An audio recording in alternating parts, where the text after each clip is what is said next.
Hello everyone, welcome to another edition of Trial by Magus. In today's episode of Pilot Academy, I'm going to be reviewing the Hangar and Barracks UI and not covering any specific aircraft, although I am giving you a little preview here of the new French Caudron Renault C714 Tier 4 Premium Light Fighter. She's pretty good looking, and there she is in her parade camouflage, occupying front and center in my hangar at this moment. Now, going to the hangar UI here, I'm going to start in the upper left-hand corner. This is where you can tell how much time of premium you have left, the account you were logged in under, how many players there are currently online, and the current time in your time zone.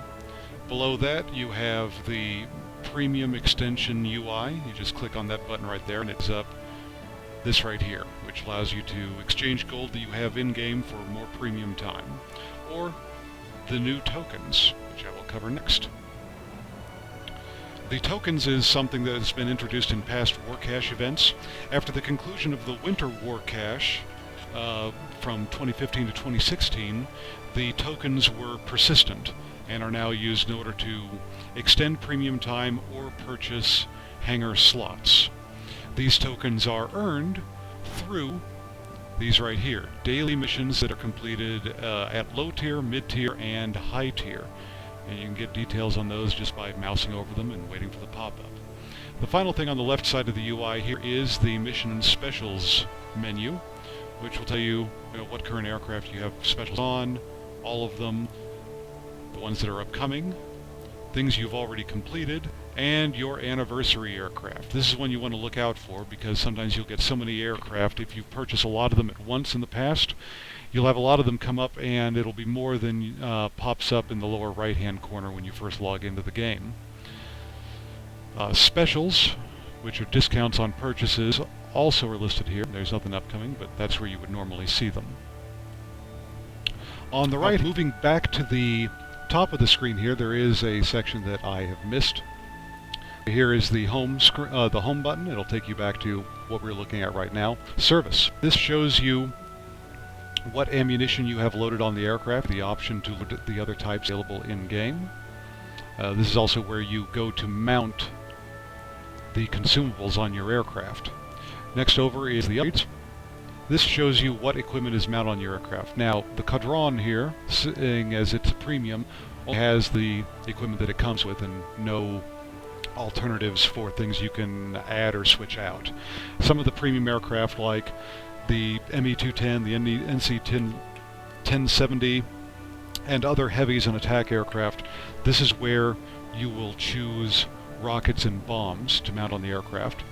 And this is also where you can mount permanent equipment like the improved covering, the control surface adjustment, and the engine tuning. Next over we have the paint. This is where you go to change the appearance of your aircraft. Now each map has its own kind of camouflage, so if you buy this camouflage right here, it will only appear on a summer map. Generally don't do that. I like to use the parade camouflage that I earned as a early tester for the game, and on this aircraft it actually looks pretty sharp, so I have no problem using it. But bear in mind that once you buy a camouflage, it will only apply for the map that it's selected for. And the benefit that it provides is a reduction of the visibility of your aircraft to the enemy on that map type. You can also add nose emblems to your aircraft from here. I've added a golden lion to mine. I think that looks pretty sharp on this Frenchie here. Added the Devil Girl to the side for a mid-fuselage emblem. Let's go over here to the button, which is the last button here, and that opens up another window over here, which basically duplicates the information you see over here, but it does show you the option to accelerate crew training is on right there. That is very important to turn that on once you have an aircraft that is fully researched or premium, if you don't want to accrue lots of XP to use gold to convert into free experience. Instead, what Accelerate Crew Training does is applies 100% of the XP that you earn in battle to advancement of the pilot's abilities. And it's very important to get that first ability maxed out quickly so that you can move on to getting Engine Guru on every pilot that you have. Brings us back to where we started. I hope everyone found this enlightening. And on the right-hand side, you have your current Wargaming wallet.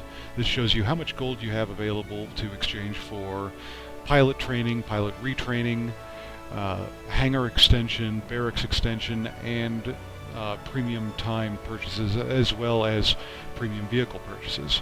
Next up, a lot of people call this currency exchange because that's what it says underneath of it. That's a misnomer. This right here is actually silver credits. It says currency exchange underneath there because by clicking on that, you can exchange gold for credits.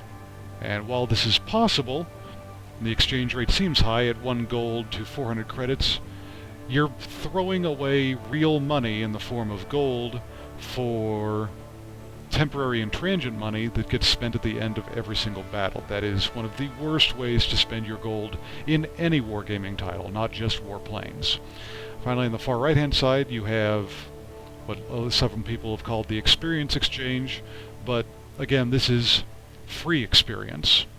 And it's experience exchange down there because if you click on that, it will pull up all of the elite and premium vehicles you have in the game and a listing of how much XP is sitting on them available for conversion into free experience with gold.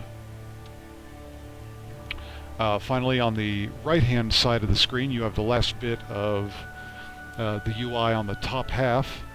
And this right here is your current selected aircraft window. It gives the name, the manufacturer, what class it is, what tier it is, the class and tier, the class and premium status icon there, a listing of what it's good at, what it's bad at, what range the guns are good for, the pilot, and the equipment mounted in it. This right here shows that I have a med pack, pneumatic restarter, and a fire extinguisher, which is my standard loadout for pretty much any aircraft.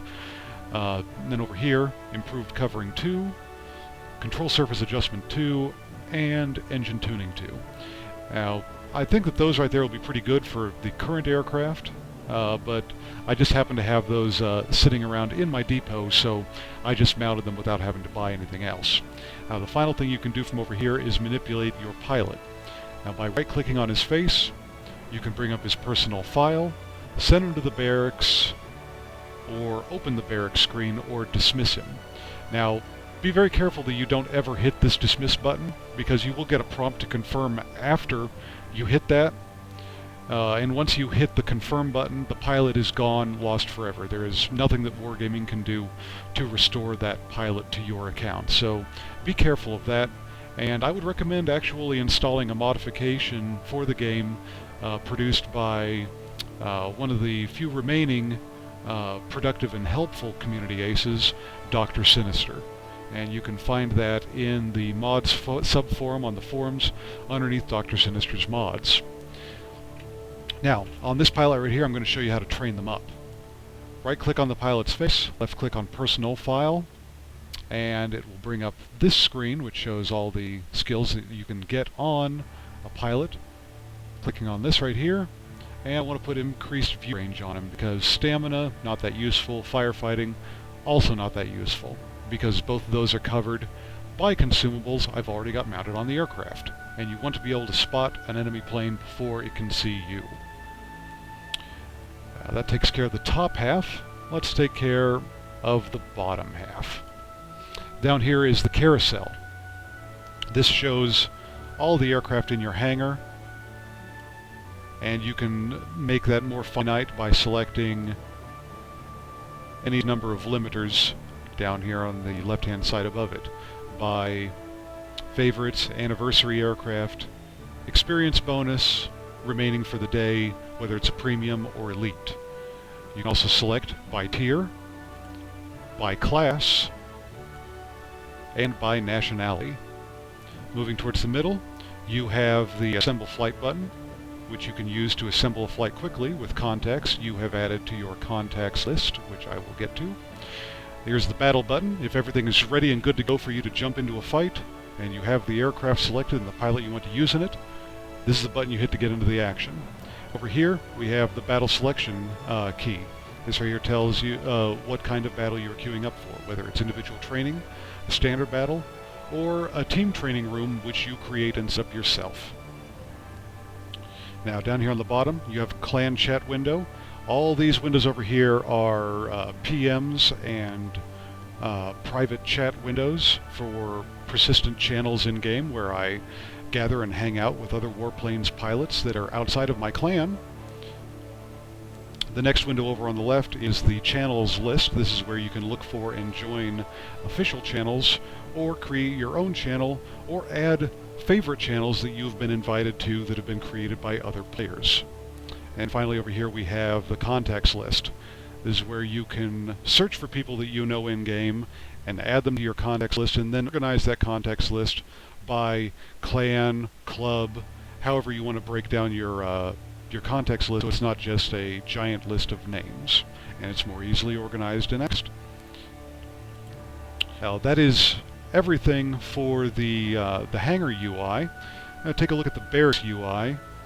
This is something I access very often because I do all of my pilot switching from this right, waiting on the barracks. This right here shows all of the pilots I currently have in my barracks, as well as all the empty bunks. Yeah, that's going to go on for a while. I got a lot of free bunks during the Winter War Cache event while I was trying to get the JL1A37 from the China Tech line.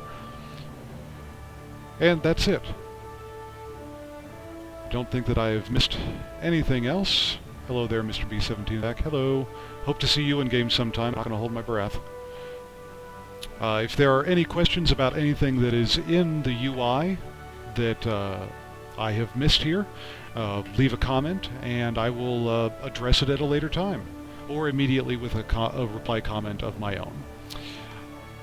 I hope that you have found this enlightening, and good hunting.